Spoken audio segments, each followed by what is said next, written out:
বন্দে পুরুষোত্তমম।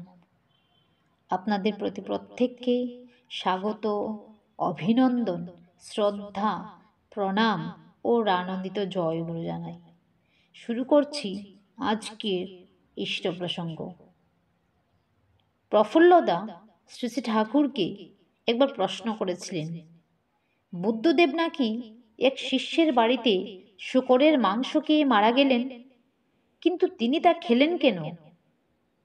উত্তরে শ্রী ঠাকুর বললেন, শুনেছি প্রথমে তিনি অনেক করে বুঝালেন যাতে ও জিনিস খেতে পিড়াপিড়ি না করে, কিন্তু তা কি শোনে? জিদ করে অনুরোধ করতে লাগলো, না খেলেই হবে না। অগত্যা তিনি কি করেন? শিষ্যদের খেতে দিলেন না, নিজে খেলেন। তিনি জানতেন খেলে কি হবে, কিন্তু কি করবেন? তিনি নিজের ব্যাপার তো আর নিজে সমর্থন করতে পারেন না। অন্যের ব্যাপার হলে তিনি রূঢ়ভাবে প্রতিবাদ করতে পারতেন। যা হোক, এরপর আমাশাই হলো। তাতেই ভুগে ভুগে তিনি মারা গেলেন।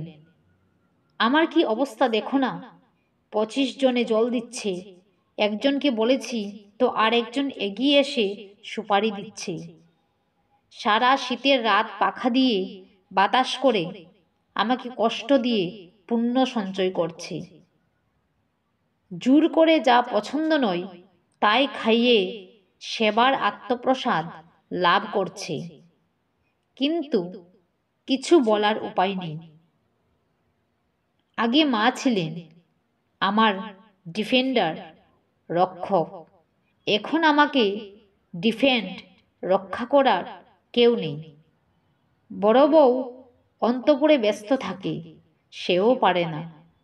মানুষ অহংকারের পুষ্টির জন্য অনেক কিছু করতে পারে, কিন্তু ভালোবেসে, আপন ভেবে, সহজভাবে আপনজনের মতো শ্রেয় প্রেয়কে সেবা যত্ন করতে পারে না।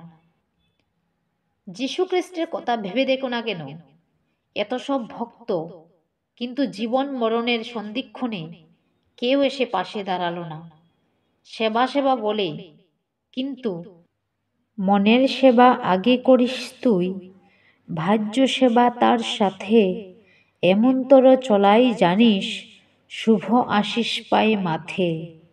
এ কথাটা কেউ স্মরণে রাখে না। জয় গুরু। আজকের আলোচনা এখানেই শেষ করলাম।